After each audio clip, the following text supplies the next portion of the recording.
Welcome to the More Better Blueprint, where we explore the notion of how doing more of the things that make us happy leads to a better, fuller life. Today, February 10th, 2026, our episode is titled Tweak Number 3: The Surprising Power of Social Snacking. I am your host, Eleanor Porter. This is the full detail version with a listen time of approximately 10 minutes. For a quick overview, the summary version with a listen time of approximately 3 minutes is also available. Let us begin. We are continuing our journey through the 5 lifestyle tweaks for longevity based on the recent insights from the BBC Future article, 5 Lifestyle Tweaks to Help You Live Well for Longer, by Melissa Hogan Boom. We have reset our metabolism with movement snacks, and we have fueled our brains with a protein-first morning, meaning eating protein in our first meal of every day. Now, we are stepping outside of our own bodies to look at the environment around us. We are talking about tweak number 3, social snacking. To understand why this is a tweak and not just a personality trait, we need to confront a serious reality.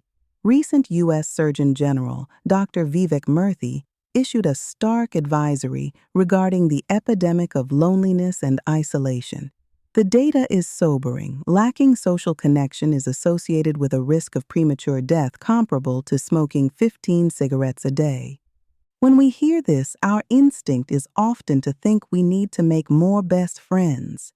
We think we need to host dinner parties or have deep, soul-bearing conversations. And while those deep bonds are precious, they are also rare and require high energy. This is where social snacking comes in. The term social snacking refers to the micro-interactions we have with people who are not our inner circle. In sociology, this concept was famously coined by Mark Granovetter in his seminal research on the strength of weak ties. Granovetter argued that while our strong ties, like family and close friends, provide support, our weak ties, like acquaintances and colleagues, provide us with a sense of belonging to the wider world. They anchor us in our community. The biology of a hello. Why does a 30-second chat with a neighbor matter for your physical health? It comes down to a field called psychoneuroimmunology, the study of how our social world impacts our immune system. Humans are an ultra-social species. For thousands of years, being alone meant being vulnerable to predators. Therefore, our brains evolved to interpret isolation as a threat state. When we feel isolated, our bodies ramp up inflammation and increase cortisol levels, preparing for danger. This chronic inflammation is a driver of cardiovascular disease and cognitive decline. Social snacking acts as a safety signal. When you say good morning to a stranger walking their dog, or chat with the librarian about a book, you are engaging in a sophisticated biological event. First, your brain's visual and social cognition networks activate to perceive their face and expression. Second, your auditory cortex analyzes their tone of voice for safety.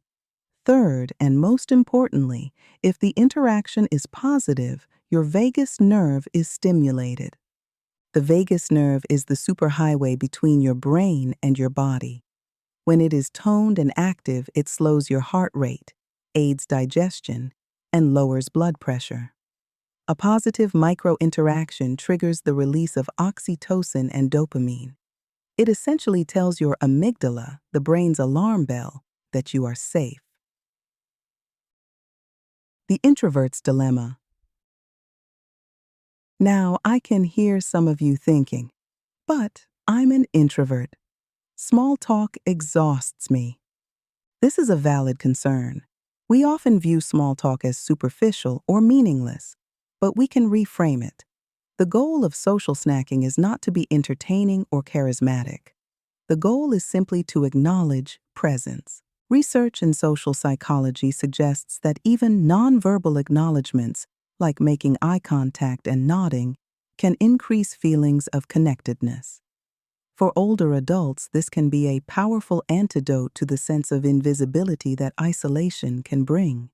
As we go through life transitions like retirement, or if friends and family move away, our close social circles can become smaller or more distant. If we rely solely on our strong ties for connection, our world can become very small. Social snacking is the strategy we use to keep our world large. The village effect. There is a concept in gerontology called the village effect, popularized by psychologist Susan Pinker. She studied the blue zones, places like Sardinia, Italy, and Ikaria, Greece, where people live exceptionally long lives. She found that while diet and exercise mattered, the defining characteristic was constant low-stakes social integration. In these villages, you cannot walk to the post office without saying hello to 5 people. These are not deep conversations. They are snacks. But because they happen frequently, these seniors are bathed in a constant wash of neuroprotective hormones. In modern America, we often prioritize efficiency over this connection. We use self-checkout lanes, we order coffee via an app to avoid the line, we look at our phones in the elevator to avoid awkwardness. The tweak for this week is to consciously disrupt that efficiency. Practical application: the Hello habit. How do we practice this? The BBC Future article suggests looking for opportunities in the in-between moments of life. The checkout challenge. If you have a choice between a self-checkout kiosk and a human cashier, choose the human. Make a point to read their name tag and use their name. Hi, Sarah. How is your Tuesday going? It takes 5 seconds, but it creates a moment of shared humanity. The active walk. When you are out for a walk, instead of looking down at the pavement or wearing noise-canceling headphones, keep your head up. Challenge yourself to offer a smile or a nod to everyone you pass. The third place. Sociologists talk about third places, locations that are neither work nor home.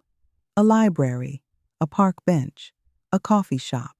Spend time in these places simply to be in the presence of others.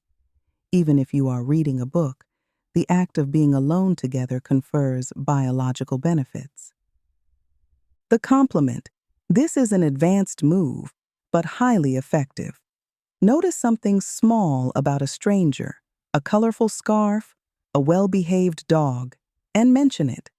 That is a beautiful color on you. It is a gift of attention that costs you nothing but pays dividends to both of you. The ripple effect on cognition. Finally, let's tie this back to the brain. We know that social isolation is a major risk factor for dementia. Some studies suggest it increases risk by up to 50%. Social snacking is cognitive exercise. It requires you to stay present, to listen, and to respond in real time. It prevents the brain from withdrawing into itself. It keeps the social cognition networks, regions of the brain involved in empathy and understanding others, active and robust. Your weekly challenge is this.